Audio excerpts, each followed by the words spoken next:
What's going on, YouTube family? It's your girl V the Notary. I hope you guys are doing great today. Today we're going to talk about job searches, resumes, all of that stuff, okay? Which is a hot topic right now, and I want to share my personal experience with you guys of kind of what I'm going through and my strategy and everything. Before we get into that, please like, subscribe, and share. If you're not subscribed, please subscribe now. Y'all know how much I appreciate each and every one of you supporting me. We have hit 5,000 subscribers. We're almost at 5,100. So welcome to my channel. Welcome to my YouTube family. And again, share my videos, drop down in the comments, and give me your thoughts on this video, okay? So, you guys, I have applied to some jobs. So before I get into like the jobs, let me just kind of tell you guys where my head is at and what's kind of happening in my life right now. So you guys all know about me being a realtor and a notary and stuff, and you guys also know that I work for the federal government. Now, let me just say this. I am currently employed, okay? I am currently employed. I'm very appreciative for my job. I love my job, okay? So let me just put that out there right now.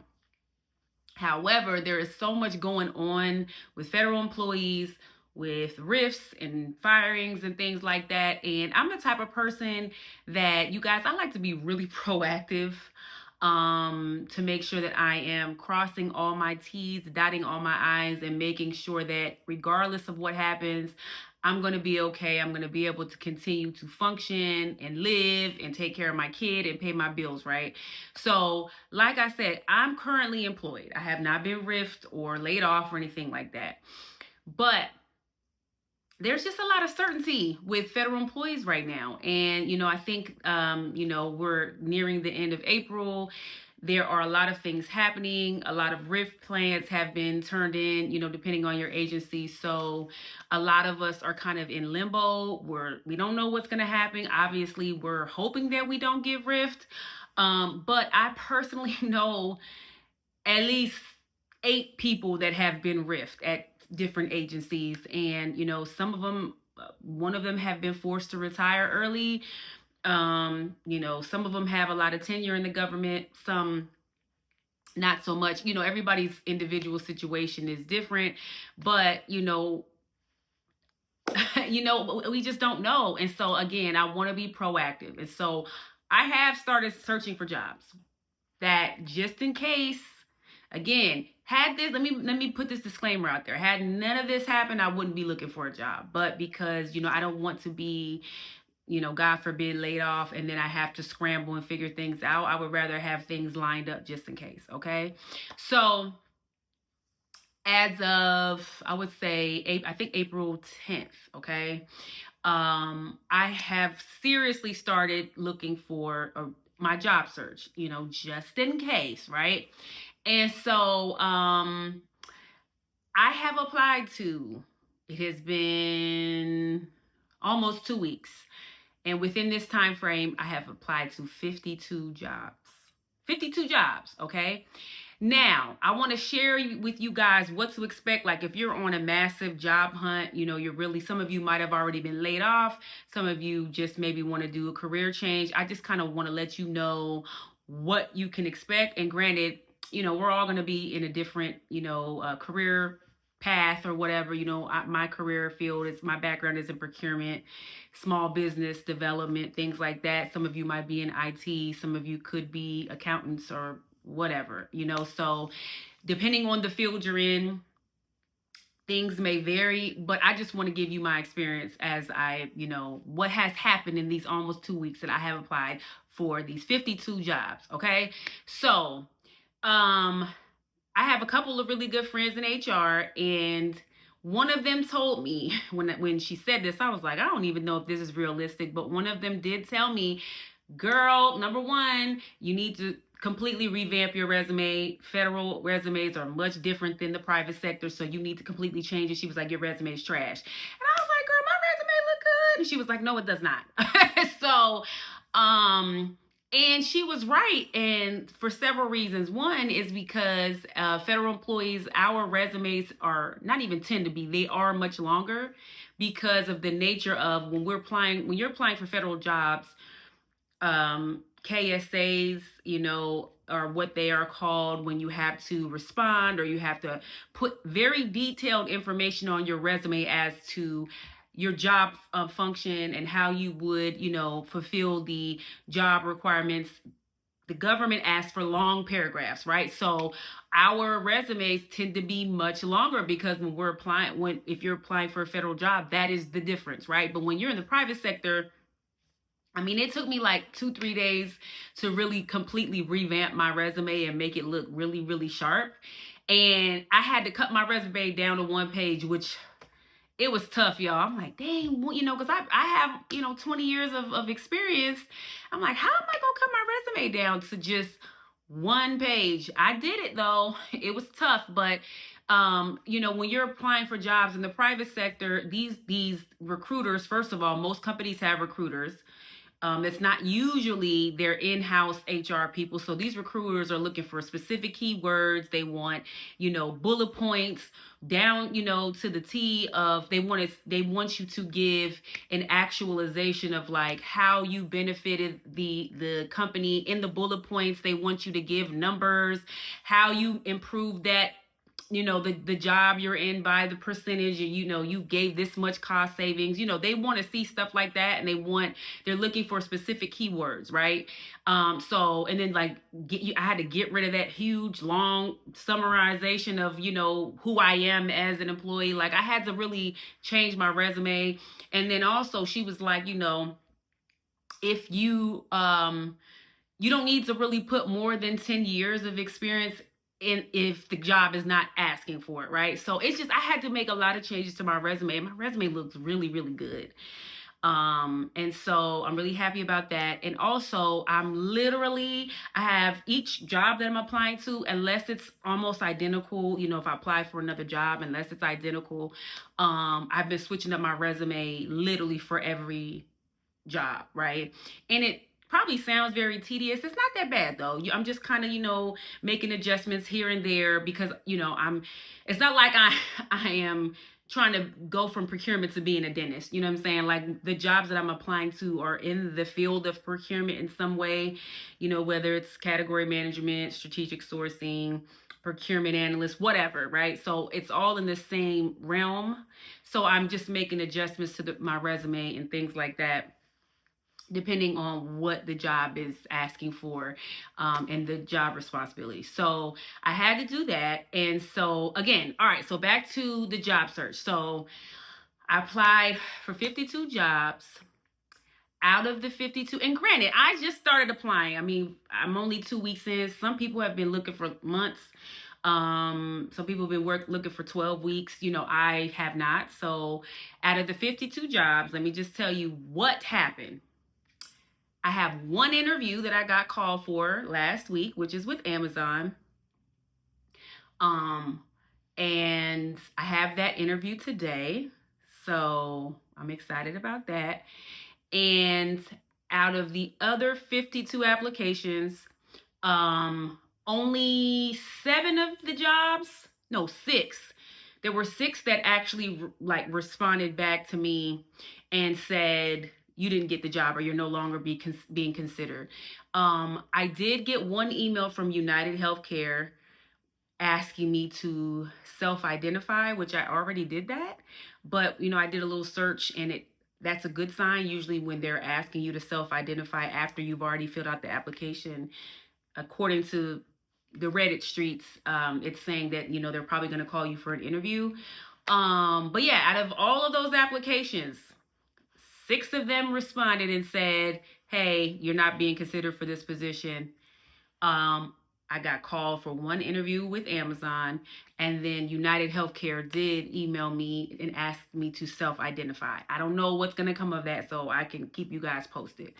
So what I've been doing is, at night, because obviously I don't want to apply while I'm working. So at night, I'll take like an hour and a half and just, look for stuff, go on LinkedIn and look for jobs and apply. Now, My friend was saying you need to apply to 10 jobs a day.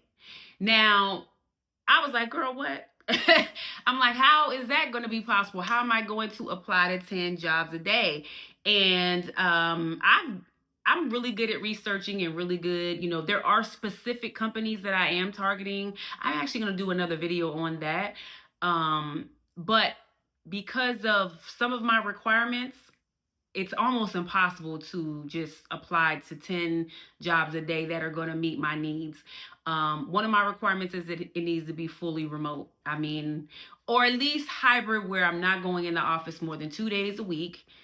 You may not agree with that. That is what I'm looking for. Everybody has their own preference, so don't be jumping in my comments trying to shade me because I would like to work remotely. That is my thing. I've been working remote 5 years. I've been back in the office a couple weeks, and it's a hard adjustment. So I work very well as an individual contributor working on her own. I make sure I keep up with all my tasks. I am able to work and take care of everything wonderfully remote. Okay, remote works for me. It doesn't always work for everybody, but it works for me.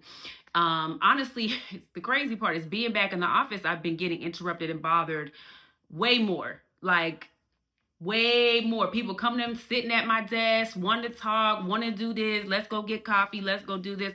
Like, people every 30 minutes are coming by and bothering me. And it slows you down versus when I'm at home, I can do what I need to do and do it in the comfort of my home and not be bothered. So a lot of you say you get more work done in the office. I beg to differ, but that's a whole different conversation for another day. Anyway, so yeah, my requirements, I have certain salary requirements. They're kind of high. That's none of y'all's business. I'm not going to tell you the specifics of that. So I want to work remote. I don't even mind hybrid. I have salary requirements. So there are a lot of jobs that maybe I qualify for in my experience, but because maybe they're not paying enough, I don't see 10 jobs a day that are a good fit for me. So my goal has been to apply to at least 5 jobs a day. 5. Now, some days it might be 6 or 7. Some days it might be 2 or 3. I think yesterday, I don't think I applied to any yesterday. Just mentally, I had a lot of stuff going on yesterday, but yeah, on average, I'm probably applying to 4 or 5 a day.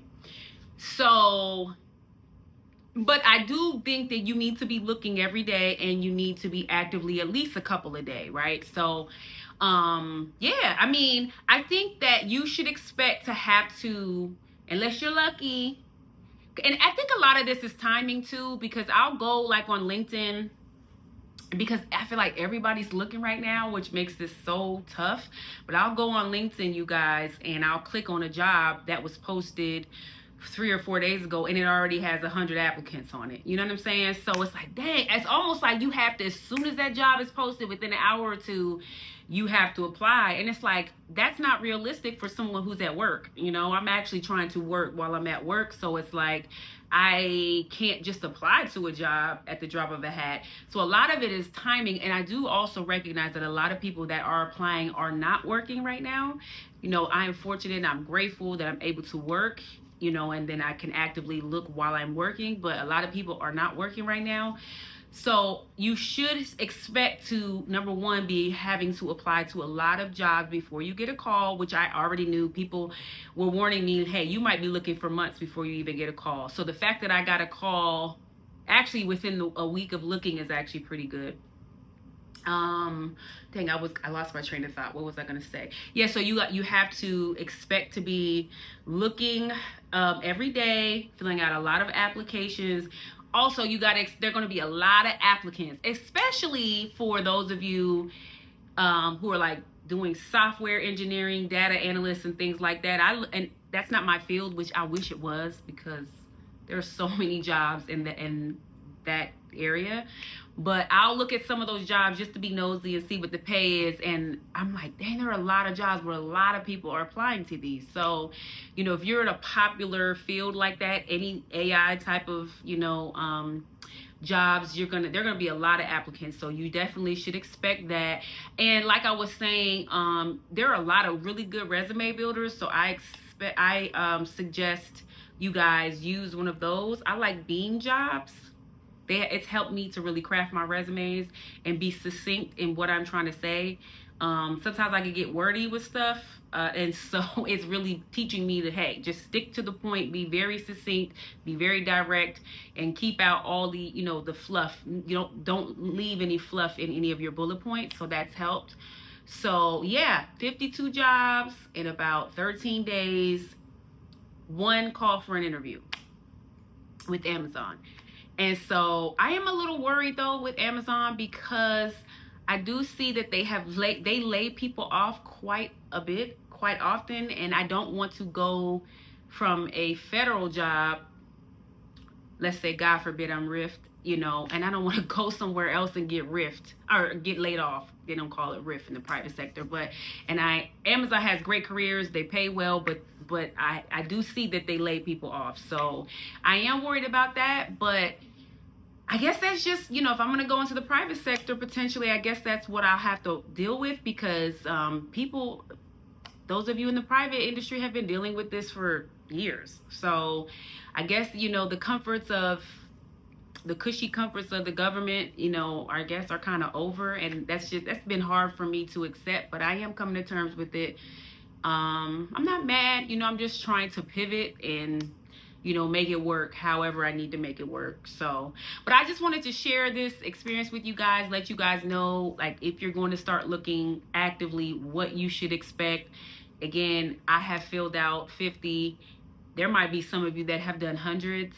And I am very fortunate. I am still working. So, but again, I don't know. There's just so much uncertainty. I don't know what's going to happen. So I just want to be proactive. And, when I have free time, I am putting applications out there. So I'm going to do a follow-up video to this, but I just wanted to give you guys some insight on what you guys should expect. Please like, subscribe, and share, you guys. Let me know what your experience is job hunting. Give me some tips, please. I'm accepting all positive, feedback, even if it's negative. I accept that too, just be respectful, because I'm going to be nice to you too. But give me some feedback. If there's something that I should be doing more of, please let me know. Okay? Drop down in the comments, like, subscribe, and share, you guys. I'll talk to you soon. Bye-bye.